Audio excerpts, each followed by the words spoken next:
Dimanche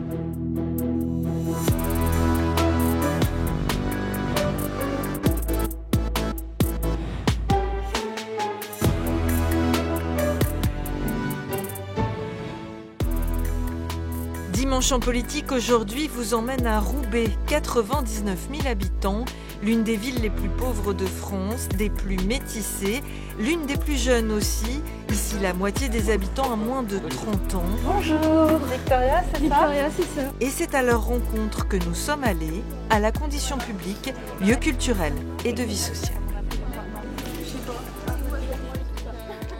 Bonjour, merci à tous d'être avec nous. On est là aujourd'hui pour parler de vous, des jeunes de Roubaix. Quels sont vos rêves, quelles sont vos préoccupations, quel est votre quotidien ? Roubaix, c'est une ville qui porte beaucoup d'imaginaire. Qu'est-ce que ça représente pour vous, cette ville, Maria ? Ça représente la diversité, la multiculturalité et aussi une population cosmopolite comme on peut le voir sur ce plateau. La ville, je la vois comme une grande famille. Je suis très attaché à Roubaix parce que vraiment, on est tous différents et en même temps, on est tous rattachés à cette ville. Il y a beaucoup de préjugés sur Roubaix. Notamment, on pense que c'est une ville dangereuse, mais quand on y vit, elle n'est pas forcément tant dangereuse que ça.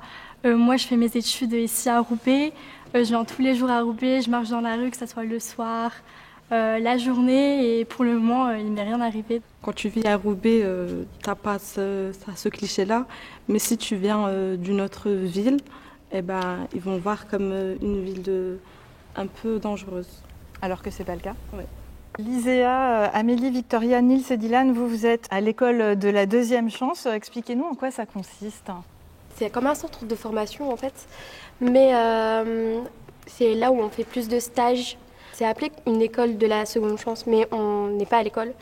On fait des stages pour apprendre la vie au travail et aussi savoir si on aime bien ce stage, si on peut continuer là-dedans. Savoir aussi si on veut juste continuer. C'est différent d'une école classique. Oui, voilà, c'est pour pas une école. C'est pour avoir une association en fait. Avoir des expériences professionnelles, acquérir des compétences. Par exemple, je pense beaucoup, on est rentré ici en étant timide. Oui. Et à l'heure d'aujourd'hui, je pense qu'on est tous à l'aise par rapport à tout. Vous vous êtes ouverts un peu ? Oui. Depuis que je suis à l'école de la deuxième chance, je me suis sociabilisé plus qu'avant. J'ai appris des métiers différents, j'ai acquis de l'expérience, des compétences. Et honnêtement, j'aime bien parce que je me suis fait des amis qui sont ici actuellement.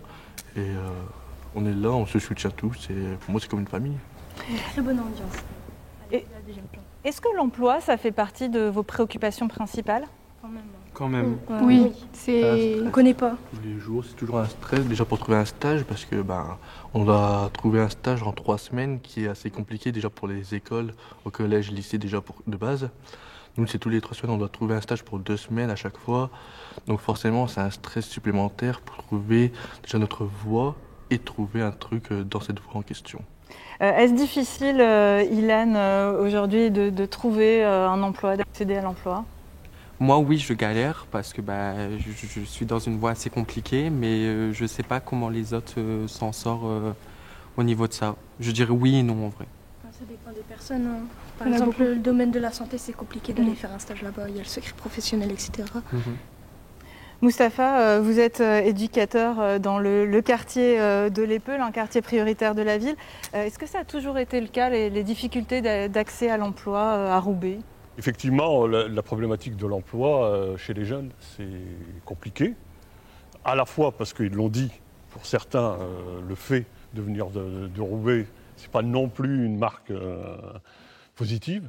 Mais ça, c'est dû, bien sûr, à la fois aux médias et au rapport qu'on a, à l'image qu'on a de la ville de Roubaix et de ses problèmes. Ça a toujours été le cas ? Et c'est récurrent, en tout cas. Moi, j'ai toujours vécu, je suis né à Roubaix aussi, et ça fait plus de 40 ans que je travaille en prévention spécialisée. Et les problèmes de Roubaix sont toujours grossis. Certes, il y a des problèmes, il ne faut pas les mettre de côté et faire semblant qu'il n'y en ait pas. Mais ce n'est pas à un point où on ne pourrait jamais se balader. Amel, tu es d'accord avec ce que vient de dire Moustapha ? Personnellement, je suis déjà partie à Paris, je dis que j'habite à Roubaix. Ça se voit directement parce que je suis maghrébine et je porte un voile du coup. Et pour eux, Roubaix, en fait, on n'est pas comme des humains en vrai. On est plutôt vu comme, désolée d'être grossière, mais des merdes quoi. Et je trouve que c'est assez dommage parce qu'on rejette plutôt de la joie, de la bonne humeur. On s'entend tous très bien et n'importe quelle origine, on s'entend très très bien. La stigmatisation, d'après toi, elle vient du fait de tes origines, de ton voile ou de Roubaix ? Je ne vais pas généraliser les choses, mais pour ma part, c'est plutôt pas parce que je suis maghrébine et que je suis musulmane aussi. Je porte un voile. Pas le fait que je sois musulmane, mais le fait que je porte un voile, c'est assez dérangeant. Même dans le monde professionnel, c'est assez compliqué. Si je veux travailler, je dois vraiment enlever mon voile à 30 minutes du magasin pour aller postuler. Et encore, vu que j'ai la tête d'une arabe, c'est assez compliqué. Tu as déjà eu des faits de racisme? Tu as déjà été victime de racisme? Oui, c'était un peu en dehors de Roubaix, c'était pas Roubaix, parce qu'à Roubaix, il n'y a pas de ça justement. Quand j'étais en dehors de Roubaix, on voyait c'est une voilée maghrébine. J'ai aussi subi du coup du racisme en vrai. Il y a une femme, elle m'avait dit je peux monter dans l'ascenseur. Et quand je lui ai dit c'est pas grave, je vais vous laisser parce qu'il n'y a pas de place. Elle m'a fait ah bah tant mieux alors. Et il y a une femme, elle m'a dit garde le sourire, justement par rapport à ça. Et moi j'avais pas compris parce que du coup chez nous ça n'existe pas ça à Roubaix. Quand j'ai vu ça, je me suis dit waouh, c'est compliqué. Maria, je te vois acquiescer. Oui, parce que en réalité, là où il y a beaucoup de stigmatisation, il y a beaucoup d'idées sur la population roubaisienne, ils oublient aussi le fait que ça crée de la solidarité, que ça crée de l'entraide et que ça enlève le racisme là où, dans beaucoup d'autres villes, on peut le rencontrer. Par exemple, moi, avant de sortir de Roubaix, j'avais jamais rencontré de racisme, j'avais jamais eu de commentaires déplacés sur ma façon de me présenter. Et une fois que je suis sortie de cette ville qui, justement, est cosmopolite et aime tous les citoyens, quels qu'ils soient et quelles que soient leurs origines, j'ai rencontré du racisme et de la discrimination. Et je reviens totalement sur son témoignage parce que j'ai vécu exactement la même chose. Julien Talpin, vous êtes directeur de recherche au CNRS, sociologue. Vous avez beaucoup écrit sur Roubaix, notamment un livre enquête socio-historique sur la colère des quartiers populaires. Est-ce qu'effectivement, vous avez constaté qu'à Roubaix, il y avait une image faite de beaucoup de clichés ? Effectivement, la stigmatisation de la ville dont on parle depuis tout à l'heure est ancienne en fait. Moi, dans les travaux d'archives que j'ai pu faire, dès les années 60, en fait, on parle de Roubaix comme d'un ghetto, par exemple. Roubaix est une ville populaire, multiculturelle, ça a été dit, et donc dans l'imaginaire collectif et dans le traitement médiatique en fait de la ville, ça a toujours été très présent. Et moi, ce qui ressort beaucoup de mes enquêtes, c'est la violence au fond que ça représente pour les habitants, qu'ils soient jeunes ou non. Et ça a des effets très concrets en fait. On parlait à l'instant de l'emploi. Voilà, il y a un taux de chômage particulièrement élevé à Roubaix, 31%, mais qui est encore bien plus élevé chez les jeunes et a fortiori dans certains quartiers. Les choses se cumulent. Il y a une discrimination qui est liée à l'adresse. Quand on met qu'on vient de Roubaix, on a moins de chances que d'autres, mais quand on a un prénom à consonance maghrébine également, quand on porte un foulard a fortiori, c'est pas l'un ou l'autre, tout ça se cumule. Moi, ce qui me frappe dans mes enquêtes, c'est combien aujourd'hui tous les débats qui entourent notamment l'islam en France contribuent à des pratiques discriminatoires illégales en fait. C'est-à-dire que aujourd'hui, si on parle de la laïcité dans le cadre professionnel, il y a tout un ensemble d'emplois qui ne sont pas accessibles quand on a des signes ostensibles religieux, tous les emplois publics notamment, mais tout un ensemble d'autres emplois, notamment dans le secteur privé, à l'exception des entreprises qui ont un règlement intérieur qui le stipule. Il est possible de porter des signes religieux, c'est la loi. On a parlé d'emploi, je voudrais aussi parler de l'école. Vous avez dit que c'était un peu compliqué aujourd'hui, les études. Est-ce que l'école, vous aimez ça, Amélie? Est-ce que ça a été facile pour vous, l'école? Non, ça a été très compliqué pour moi pendant mes années d'études parce que je faisais quelque chose qui ne me plaisait pas. Personnellement, l'école, moi j'ai arrêté très jeune parce que pour moi l'école était on était trop assis, on ne bougeait pas assez pour moi. Et à quel âge tu as arrêté? J'ai arrêté, j'avais 15 ans. Et Amel, toi, l'école, comment ça s'est passé? Moi, ça s'est vraiment mal passé. Niveau cours, ça allait pas, je te rejoins là-dessus. Ça me plaisait vraiment pas. J'étais assise sur une chaise sans stage. Moi qui aime pratiquer mon métier de rêve, je ne pouvais pas du coup parce que j'avais pas de stage. J'étais en DUST, intervention sociale. Et je voyais même niveau étudiant, j'étais quand même mise à l'écart. Et les profs, ils étaient pas là pour moi, quoi. On me montrait pas que oui, Amel, on est là pour toi. Si tu as besoin de ça, j'avais pas cette aide-là. Même si je criais au secours, je suis tombée en burn-out. Et c'est pour ça d'ailleurs que j'ai arrêté l'école. Maria, vous faites des études supérieures actuellement, vous préparez le barreau aux États-Unis. Qu'est-ce qui vous a aidé à réussir? Qu'est-ce qui vous a poussé dans les études? Alors, il y a eu un petit problème d'encadrement, je suis d'accord avec elle. On est vraiment délaissés parce que les professeurs, c'est des professeurs qui ont été assignés. C'est pas des professeurs qui voulaient forcément être là et ils nous le font savoir. Mais néanmoins, j'ai eu la chance d'avoir de bons professeurs qui étaient passionnés et ça m'a énormément aidée. Mon soutien familial aussi m'a énormément aidée. Et les encouragements, en fait, qu'on croit toujours en moi, que j'ai la possibilité de faire ci ou de faire ça, que le fait que je vienne de Roubaix, ça ne définit pas ma trajectoire de vie.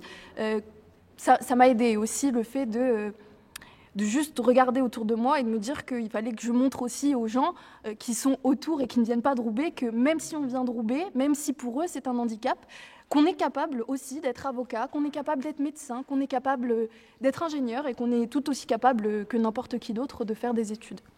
Julien Talpin, c'est un fait, l'école aujourd'hui est reproductrice d'inégalités ou c'est plus compliqué que cela? C'est quand même le résultat majeur des études sur la question. Et ce qui est sûr, c'est qu'un peu à rebours d'un discours qu'on entend parfois, il y a un investissement scolaire très important des familles dans les quartiers, dans des communes comme Roubaix, l'idée selon laquelle l'école demeure la seule possibilité pour s'en sortir, au fond. Et donc, il y a un investissement, et même s'il faut parfois redoubler d'efforts et en faire plus que les autres pour réussir, il y a cette idée que l'école peut être un moyen d'ascension sociale. Malgré tout, il y a également une conscience assez vive et qui est une réalité, qu'on a quand même droit à des écoles de seconde zone quand on habite dans une ville comme Roubaix et que les moyens à disposition sont moins importants dans des territoires populaires comme Roubaix, où c'est vrai aussi de la Seine-Saint-Denis par exemple, que dans d'autres territoires. Et donc les écoles sont moins bien dotées, malgré le système des ZEP, malgré le système des REP. On a effectivement beaucoup d'absence de professeurs, des professeurs non remplacés. Et concrètement, en fait, la société fait le choix de donner moins de moyens en fait, au système éducatif dans ces territoires-là, plutôt que dans les centres-villes. Voilà, il y aurait peut-être besoin effectivement d'un investissement public plus important dans le système éducatif pour répondre à ces attentes d'égalité et de réussite scolaire. Je voudrais vous entendre aussi sur vos rêves, vos envies pour l'avenir. Lorenza, par exemple, qu'est-ce que tu voudrais faire plus tard? Comment tu t'imagines dans 10 ans? Déjà, dans 10 ans, j'espère avoir trouvé ma voie vraiment spécifiquement, d'avoir peut-être un emploi stable. Moi, je me vois déjà d'avoir un CDI si possible, avoir un travail stable où on peut s'en sortir convenablement parce que dans la vie d'aujourd'hui, c'est très compliqué économiquement, dans la famille, etc. C'est très compliqué. Donc, trouver un truc où on peut être stable financièrement, où on peut s'en sortir sans regarder les comptes tous les jours, calculer tous les jours qu'est-ce qu'on dépense, qu'est-ce qu'on dépense pas, etc. Et est-ce que, autour de vous, est-ce que la famille, c'est un projet? Est-ce que faire des enfants, c'est un projet aujourd'hui pour des jeunes d'une vingtaine d'années à Roubaix? Même dans 10 ans, même dans... Pas d'enfants? Je suis très carriériste, donc pas forcément. Moi, je pense que c'est important parce que justement, on peut justement avoir des enfants et leur montrer que tout est possible. Et aussi, c'est l'avenir. Je trouve que c'est assez convenable pour ma part. Est-ce que tu as un rêve? Est-ce que tu as un modèle que tu voudrais suivre? Une espèce d'héroïne ou d'héros? De modèle, non. Parce que je compte que sur moi-même. Et par rapport au rêve, je voudrais être infirmière, j'espère. Parce que pour moi, c'est important aussi de, malgré les préjugés, etc., j'aimerais bien quand même, moi, montrer que je peux apporter cette joie aux gens, apporter mon aide, mon soutien et aussi mon sourire du coup. Et voilà. Julien Talpin, est-ce qu'il y a un problème de représentativité aussi pour ces jeunes de Roubaix, ces jeunes de quartier qui ne voient pas beaucoup, qui n'ont pas forcément cette ouverture sur le monde et sur les possibles? Quand on regarde du côté du monde de la culture ou du monde du sport, il y a des personnalités très fortes qui sont issues des quartiers populaires, qui ont une diversité d'origine et qui peuvent représenter ces expériences-là. Toute la difficulté, c'est que c'est souvent segmenté à certains univers. Moi, j'ai passé pas mal de temps aux États-Unis et quand quelqu'un comme Barack Obama, même si son bilan est peut-être nuancé, est arrivé au pouvoir, c'était quelque chose de considérable en fait pour les gens et notamment pour la communauté afro-américaine là-bas, d'avoir quelqu'un qui leur ressemblait, qui arrivait au pouvoir. Et ce discours Yes We Can, quand même, signifiait quelque chose et il y avait un vecteur d'identification très fort qu'on a parfois du mal à avoir en France. Mustapha Lougrada, il y a un problème parfois d'identification ? Non, enfin, en tout cas, nous, c'est notre travail justement de faire en sorte que ces jeunes puissent, en tout cas, trouver leur voie. Donc, et on essaye, en tout cas tous les jours, quand on accompagne des gamins, de leur dire que tout est possible et qu'il ne faut pas craquer, il ne faut pas céder. Et on essaye, à notre hauteur, malgré nos faibles moyens, de faire en sorte qu'ils aillent au bout de leur truc. Et je tiens à préciser quand même qu'à Roubaix, on a beaucoup de jeunes médecins issus de l'immigration, qui sont de Roubaisiens. Il ne faut pas l'oublier. On ne les entend pas, on ne fait jamais de la publicité de ces gens-là, mais il y en a. Donc ça veut dire que c'est possible. Et Ahmed est l'exemple, elle veut devenir infirmière, et je pense qu'elle ira jusqu'au bout, et on sera là en tout cas pour aller Vous dites, pour l'accompagner. Il ne faut pas craquer. Est-ce que c'est difficile aujourd'hui d'être jeune en France, même au-delà de Roubaix ? Est-ce que c'est plus difficile d'être jeune aujourd'hui, à votre avis ? Moi, je dirais que oui, forcément, parce qu'on va dire qu'on est un peu démunis, je pense, du fait que déjà pour trouver un travail en étant jeune, par exemple ceux qui arrêtent tôt, comme à 16 ans, comme moi, je pense à la plupart d'ici, ceux qui ont arrêté, on n'a pas d'expérience. Moi, par exemple, je n'ai pas de diplôme, pas d'expérience. Maintenant, dans pratiquement tous les métiers, il faut au minimum soit de l'expérience, soit un diplôme, donc c'est très très compliqué. Vous avez aussi subi de plein fouet la crise Covid. Comment vous l'avez vécue, Victoria ? J'étais sur la play. C'est honnête. J'ai bien vécu. Non, en vrai, sortir, c'est mon quotidien. Mais à ce moment-là, j'étais avec maman et en plein divorce. J'étais en plein divorce et c'était assez compliqué, mais grâce à mon frère, etc., ça allait. Forcément, ça nous a désociabilisés tous, quand même, parce que moi, j'étais en plein milieu de 5e, personnellement. Donc, arrêté en plein milieu de l'année, donc on voyait plus les gens. Moi, je sais qu'à ce moment-là, je faisais plus le travail qu'on me donnait de l'école. Donc, c'est à partir de ce moment-là que j'ai commencé à sécher et à rater les cours, honnêtement. Quelles sont vos peurs ? Quelles sont vos préoccupations, finalement ? Je suis une personne LGBT, du coup, et à Roubaix, je trouve qu'on n'a pas assez de place. Du coup, je pense que, donner plus de place aux personnes LGBT à Roubaix, ça serait déjà mieux. Et rien que pour moi aussi, c'est déjà mieux parce que Roubaix, c'est ma ville. Est-ce que vous avez confiance en l'avenir ? Oui, il faut, sinon tu n'y arrives pas. Alors, j'ai aussi envie de vous entendre un peu sur la manière que vous avez de vous informer. Qu'est-ce que vous utilisez aujourd'hui pour vous informer ? Les réseaux sociaux, TikTok, Instagram. Hugo Décrypte. Ouais, principalement. Hugo Décrypte, en soi, même si ça peut paraître un truc des réseaux sociaux pas forcément dingue, quoi, en soi, il nous apprend beaucoup de choses et ça permet de rendre l'actualité accessible aux jeunes. Est-ce que la façon dont on parle des jeunes dans les médias vous satisfait ? On passe pour des feignants. La plupart du temps, on passe pour des feignants qui ne cherchent pas de travail, qui font rien de leur vie, etc. Ça fait à leur téléphone. On peut passer pour des personnes, on va dire, méchantes, où on agresse tout le monde, où on fait des préjugés sur les jeunes. En gros, direct, on est jeune, direct, on est des délinquants, direct, on va faire du mal à quelqu'un. Dès on sort, surtout ceux qui sortent le soir. Moi qui sortais parfois à minuit jusqu'à 2h du matin, on peut imaginer direct que je vais faire quelque chose de mal directement. On stéréotype beaucoup la jeunesse parce que la jeunesse a changé, elle a évolué et on la stéréotype beaucoup par rapport au fait qu'on est plus paresseux parce qu'on reste beaucoup sur nos téléphones, on va regarder la télé plus souvent, on s'informe pas. Alors que justement, comme ils ont dit, je trouve que les réseaux sociaux peuvent être aussi un bon moyen d'information quand on suit les bonnes personnes, mais sinon ça peut être un très bon moyen d'information et c'est pas parce que c'est différent des nouvelles générations que c'est quelque chose de mauvais. Il y a eu aussi des événements marquants. On se souvient des émeutes de 2023. Julien Talpin, qu'est-ce que ça a changé pour la jeunesse, ces émeutes ? Probablement pas grand-chose en fait. Ce qui est assez frappant, me semble-t-il, à Roubaix et au-delà, en fait, c'est combien on est passé vite à autre chose, alors que ça a été un épisode quand même très marquant ici à Roubaix. Quand même, ça a été très intense, les affrontements entre des jeunes et la police, un certain nombre de bâtiments qui ont brûlé également, et ça n'a pas eu beaucoup de conséquences en termes de réaction politique, en termes de moyens par exemple, ou en termes de tentatives d'amélioration des relations entre la police et la population. Et je crois que ces moments un peu de révolte collective témoignent quand quand même d'une forme de colère rentrée qui s'exprime à ce moment-là et qui appelle quand même une réponse. Et elle ne vient pas toujours. Et toute la difficulté, c'est que si on n'y répond pas, elle risque de ressurgir à d'autres moments. Et quelle est, vous, votre vision des événements, votre relation avec la police? Comment vous avez vécu tout ça? Moi, avec la police, j'ai aucun problème personnellement. Je pense qu'avec les émeutes, ce qui s'est passé, je pense que c'est surtout pour faire comprendre la colère des habitants de Roubaix aussi, parce que du coup, on est démunis à Roubaix complètement. Donc, je pense aussi que c'était une colère collective qu'on a tous eue. Donc, forcément, la police n'a rien à voir là-dedans, mais malheureusement, c'était la seule façon, je pense, de montrer la colère qu'on a, puisque personne ne nous écoute quand on en parle ou autre. C'est vrai que oui, c'est très révoltant ce qui a pu se passer.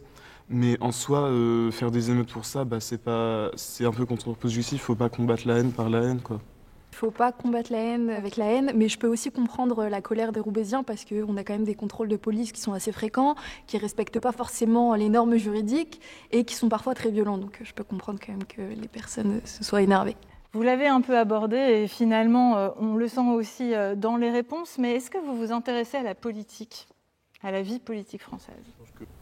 On n'en parle pas entre nous, mais on s'intéresse tous un petit peu partout, genre, principalement sur Twitter, où beaucoup de politiciens parlent dessus.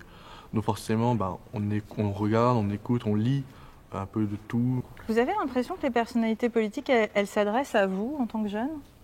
Ça dépend lesquelles, en soi. Moi, je dirais pas trop. Et toi, Ilan, alors? Moi, je trouve même pas du tout, en fait. Il n'y a aucune personne de la politique. Bon, à part un peu maintenant, parce que c'est vraiment le sujet, je trouve, en 2024, ça a été le sujet.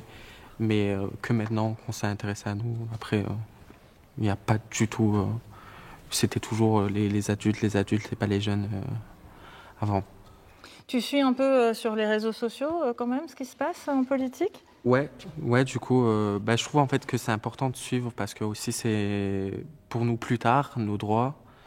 Et si on ne s'intéresse pas, en fait, comment on avance aussi. Et c'est important notre voix, du coup, faudrait qu'on s'intéresse tous à la politique, je pense. Et toi, Amel, tu t'y intéresses à la politique?